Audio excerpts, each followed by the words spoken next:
Nakatanggap ka ba ng mga extra perks mula sa employer mo tulad ng company car, libreng tirahan o travel allowance? Alam mo bang maaaring may buwis ang mga ito bilang fringe benefits? At oo, may desisyon na ang Supreme Court ng Pilipinas tungkol dito. Alamin natin ang buong detalye na ipapaliwanag ko sa inyo. Ano ang fringe benefits?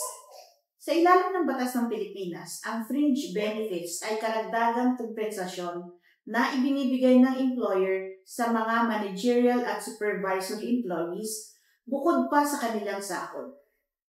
Ilan sa mga halimbawa nito ay ang libreng pabahay, expense account, sasakyang ibinigay ng kumpanya, membership sa mga social at athletic clubs, expenses for foreign travel, educational assistance sa empleyado o sa kanyang dependents, life o kaya ay health insurance at iba pang non-life insurance. Pero ito ang mahalagang bahagi. Ang mga benepisyong ito ay may 35% fringe benefit tax at ang employer ang magbabayad nito. Pero paano kung hindi sumunod ang employer?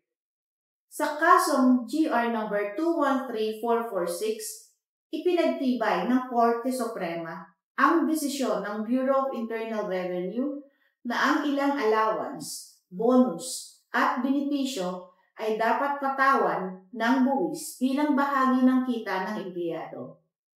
Ang kasong ito ay tungkol sa mga empleyado ng gobyerno na tumatanggap ng allowance at bonus. Iginiit nila na dapat itong maging tax-exempt. Pero ayon sa Korte Suprema, lahat ng kita mula sa trabaho ay dapat buwisan, maliban na lang kung may batas na nagsasabing exempt ito. Ano ang dapat tandaan? Kung makatanggap ka ng benepisyo, asahan mong may buwis ito. May mga karaniwang tanong tayo tungkol sa fringe benefits. Una, applicable ba ito sa lahat ng empleyado? Hindi po, para lang ito sa mga managerial at supervisory employees. Pangalawang tanong, may mga tax-free benefits ba? Oo, meron. May tinatawag tayong de minimis benefits tulad ng meal allowance, uniform allowance at rice subsidies na hindi sakop ng buwis. Pangatlo, paano kung hindi binayaran ng employer ang fringe benefit tax o FBT na ibinigay niya sa kanyang supervisors at managers? Ang employer ang may pananagutan sa pagbabayad ng fringe benefit tax. At kapag hindi niya ito nabayaran, maaaring magkaroon ng legal na kaso laban sa kanya. At ang pangatlo, ano ang pwedeng gawin kung may hindi malinaw tungkol sa fringe benefit tax? Pinakamainam pa rin na kumonsulta sa isang tax lawyer o accountant upang makuha ang tamang impormasyon.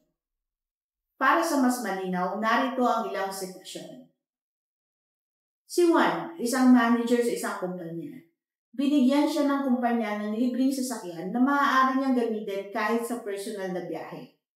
Ito ay may 35% fringe benefit tax. Si Ana, isang supervisor sa isang corporation. Pinondohan ng kumpanya ang kanyang membership sa isang exclusive club. Sakop ito ng fringe benefit tax. Si Ryan, isang rank and file employee. Nakatanggap siya ng meal allowance na pasok sa de minimis benefits. Hindi ito sakop ng batas. Ngayon alam mo na ang tungkol sa fringe benefits at buwis. Siguraduhin mong compliant ka. Kung nakatulong ito sa'yo, i-like, i-share at mag-subscribe para sa iba pang legal na kaalaman. May mga tanong ka pa ba? Mag-comment lang sa baba.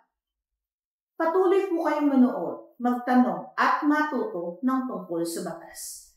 At ito yung Claribel Lucila. Magandang araw po.